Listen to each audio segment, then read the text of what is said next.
just looking towards this valley here, and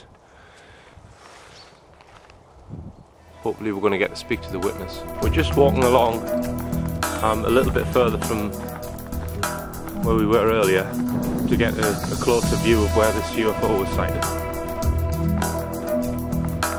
Just on a little track here.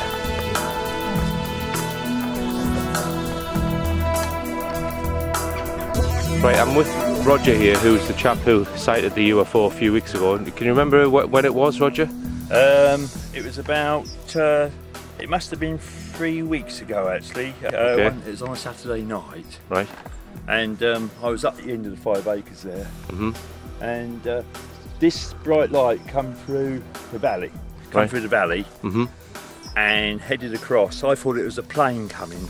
Right. But when it got near me and just above me, yeah, it went a little bit further around over them trees there, then it stopped. See the trees in the valley there? Yes. Where the vehicle is? That's it. Right, okay, those trees there, right? That's right, that's it, yes. Right. It come and it was all lit up. It was all lit up actually. So how far away from those trees would you say that it was? The trees that we see there in the shot, those trees? Just above the trees, right? In a way, because I was standing in the valley actually, and I was looking up, and it sort of come round, and it stopped over the sort of over the edge of the trees. And, right. And would you? How big would you say it was?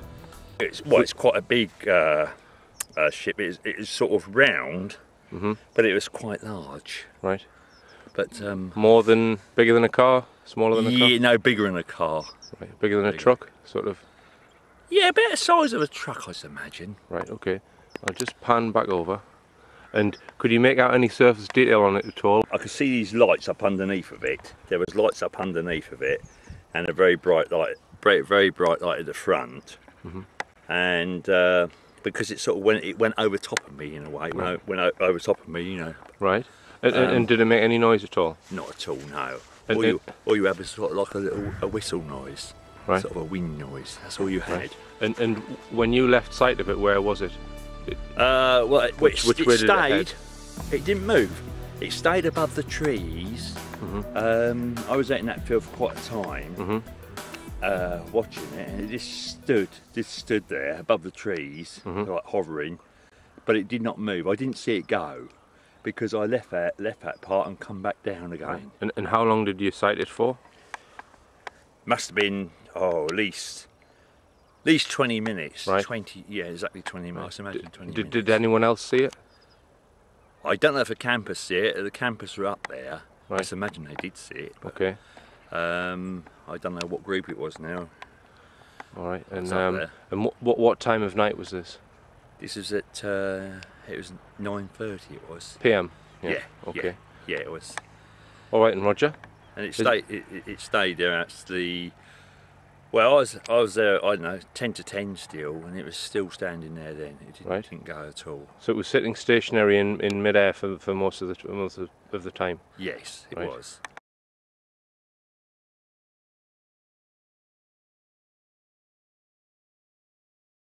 Since giving this report, we have been informed of further UFO sightings in the same valley.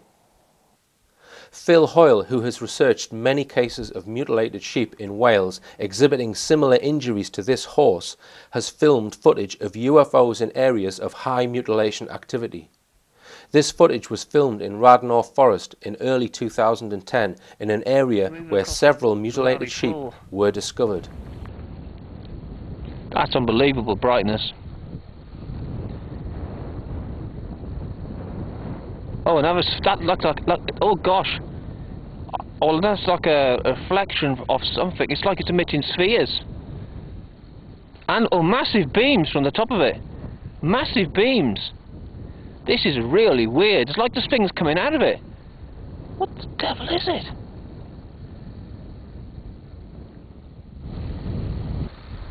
Fucking hell, that's bloody bright then. Look at that. Whoa.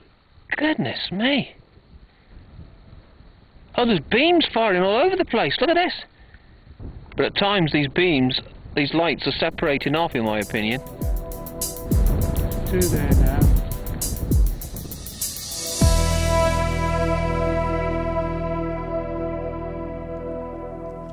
Dr. Philip Duke, a researcher in the United States who has spent years researching similar attacks, has written a hypothesis of what he believes may be going on in such cases.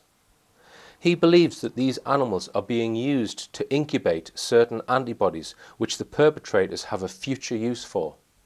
His hypothesis goes something like this. At some point in time before the mutilation attack occurs, an agency targets an animal to be used as an incubator. The agency injects the animal with an agent or virus which causes the animal's body to grow antibodies against the virus. The animal is electronically tagged by fitting an electromagnetic tracking device inside the jaw so that it can be relocated at some point in the future. Several weeks or months are allowed to pass while the animal's body fights the agent and grows resistive antibodies, which become resident throughout its blood and internal organs. The agency then returns at a later date to harvest the antibodies, which is the purpose of the mutilation attack. During this harvesting process, they kill the animal, remove its blood and certain organs which contain the precious antibodies, and before they depart, they remove all evidence of the tracking device by excising the jaw cleanly down to the bone. If this is not shocking enough, we come on to what type of antibodies Dr. Philip Duke believes are being harvested inside animals' bodies. He believes that HIV was introduced to the earth by an outside agent about 50 years ago. Before you dismiss this as fantasy, Dr. Duke cites that there are at least 3, possibly 4 different strains of HIV which are all so different that none of them could have evolved from each other, and they all appeared simultaneously on Earth. How could 4 different strains appear at the same time if they have no obvious link with each other? This suggests that they could have been introduced by some outside agency. Dr. Duke states that his hypothesis is strengthened by the fact that the items removed by the agency are all HIV transference sites, i.e. soft tissue organs and the blood, in other words, the parts of the body that would normally carry the HIV virus.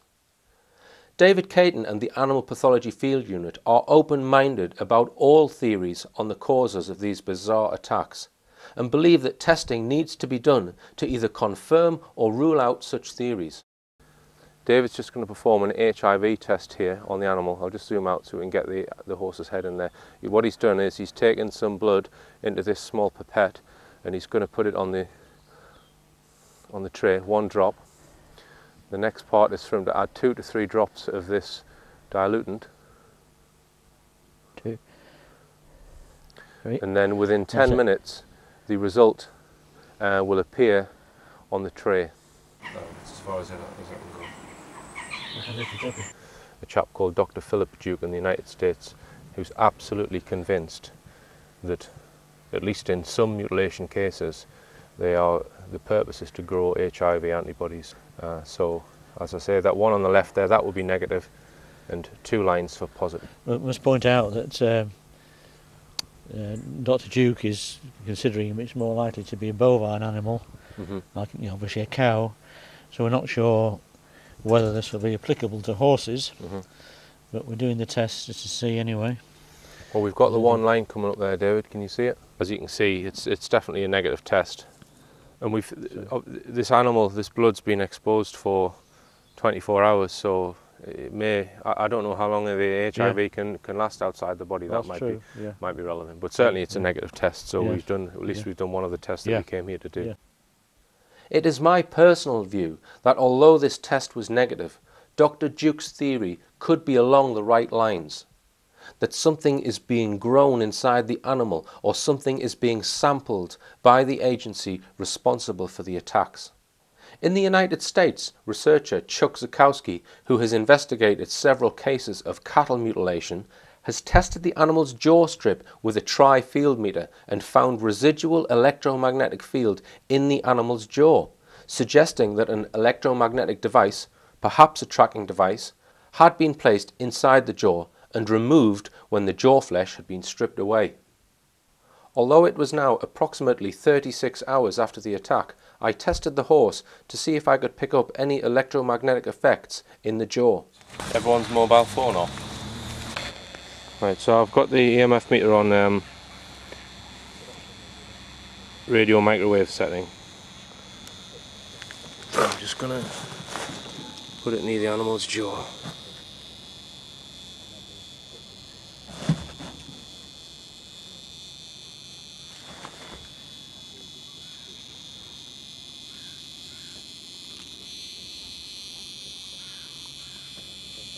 I'm going to try it on a different setting. Just have to let it settle down. So I don't think that's any more than background there on magnetic. I'll put it on some. But like I say, you have to give it time to settle down.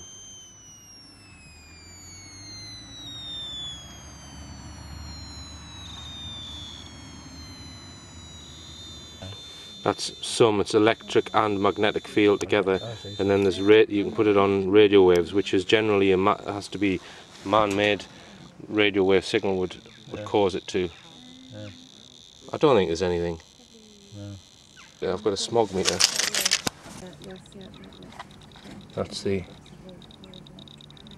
Yeah, it's staying on the first light. There's nothing being given off.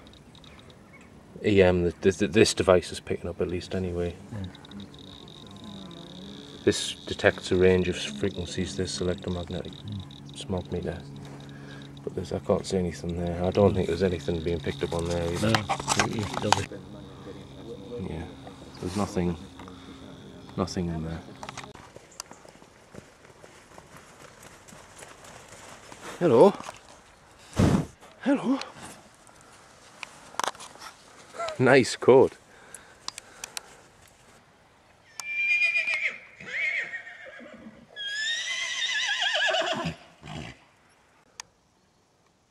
We also tested a horse which had been in the same field on the night of the attack.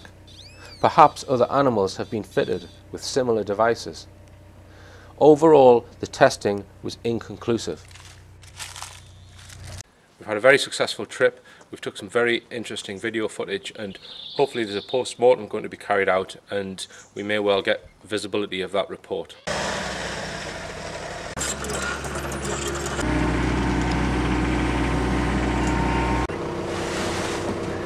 After we finished our investigation, we spoke to the owner of the horse. He seemed keen to get to the bottom of what had happened and was supportive of our efforts. After some negotiation, the police agreed to pay for a post-mortem, and the owner agreed to allow us to attend the post-mortem. In previous cases similar to this, post-mortems have revealed that internal organs are completely missing and are somehow removed through incision holes. Also, as mentioned earlier, on occasions the animal is found to have almost all of its blood removed. Flesh wounds are found to have been inflicted by something other than a blade. On occasion, the edges of flesh wounds are sealed, which some researchers think indicate the use of high heat during incision. We were particularly interested in these aspects and any other findings that might come to light during a post-mortem. We've just left the farm and we're following the vehicle which contains the mutilated horse, and it's heading off to London, where hopefully we're going to attend the post-mortem. We've got a letter from the owner of the animal saying that we have permission to attend the post-mortem. Now whether they do it today, we're not sure, so we're just going to follow the vehicle and see if we can get in. The time is crucial, so they are keen to do it immediately. Yeah. Otherwise there's not much point in us being there. Yeah. Tracing round to London. It's the National Veterinary College who's going to do it, and apparently being funded by the police. So we certainly need to stay long enough to see if certain vital, or if there's any internal organs other than we know about being taken out via the apertures created by the surgical procedures. We're very keen to see, you know, if any organs have been removed from inside. And we'll just get a close up of the truck. We've just telephoned the Royal Veterinary College in Potters Bar, and they've told us that they'll all go home at 5 p.m, so they're not able to do the post-mortem today. They're going to do it tomorrow morning, and they've said that a preliminary report will be given to the vet, so hopefully we can liaise with the vet and get a copy of that report. It's just sad that we won't be there, and we're trusting them they'll give an honest and truthful report without it being sanitised in certain ways. Yeah. Information about internal organs that might be missing or not missing. Yeah. And they might have a clue cause of death, which is possibly unlikely, but you never know. Yeah. Well, so all we can do is go back to the animal landowners, the animal owner, and I'm sure they'll furnish us with a copy of the report via the vet. Right. So we're heading back off to Manchester and then to Newcastle. We might just make it before the pub closes. We were confident, due to the cooperation of the animal owner, that we would be given visibility of the post-mortem report to include in this TV programme. We have so far not been given a copy of the post-mortem report, despite several requests to the animal owner, who has also not seen the report. A comment by the police in a local news article alludes to the fact that the police have seen the post-mortem report and there were internal injuries. The article states that a post-mortem was carried out on Tuesday the 26th of October and that the injuries were mostly internal. After 3 weeks of waiting for the post-mortem report, events took a new twist. I was contacted by the Media Relations Department of Sussex Police about 6 photographs and a report I have written about the case on the richplanet.net website. They said that this information was jeopardising their investigation as it was giving the public too much detail about the case. I countered their argument by stating that by giving out more information would be more likely to bring about more witnesses. I also stated that the police were making an assumption in this line of logic by believing that this had been carried out by human perpetrators. I also said that if the police really want to find the truth about this case and the thousands of other similar cases worldwide, they need to consider evidence from all of the cases, and that David Caton and the Animal Pathology Field Unit would be prepared to help them find the real cause of these attacks. I did not give in to their request to modify my website. This case is just one of hundreds of similar cases uncovered by David Caton's UK research group, the APFU. No perpetrator has ever been seen or caught in any known case. During our investigation of this case, everything seemed to fall perfectly into place. The weather was perfect, the injuries were typical, the cooperation from the landowner and horse owner were first class, and the access we were given to film was unhindered. I'd like to place just one cautionary caveat on this report. At some point in the future, a human perpetrator or other explanation could be contrived by the media in an attempt by agencies to discredit this film and the thousands of other known cases. Just a few days after I recorded these words to camera, it seems my cautionary caveat may well have predicted the events which followed. What the police did not tell me when they called was that there had in fact been a second dead horse recently found in the same village. However, no injuries were reported this time. The local press read, "Fears of a serial horse killer have been raised after a second body was found. A 7-year-old Welsh cross thoroughbred was discovered dead in a field just after 12:30 p.m. yesterday. His owner also owned the 18-month-old Lagden cob who was stabbed and mutilated last month. She believes this horse was poisoned by the same person. She said, 'I feel absolutely devastated and I can't understand why this is happening.' I called the vet, who said it seemed like poison to him. The police officers told me at that stage they were treating it as suspicious. I feel scared because it seems like someone is targeting me. I was the previous owner of the last horse who was killed, so I can't believe it's a coincidence." A police spokeswoman declined to comment on whether the deaths were being linked. We are very suspicious of this second horse death.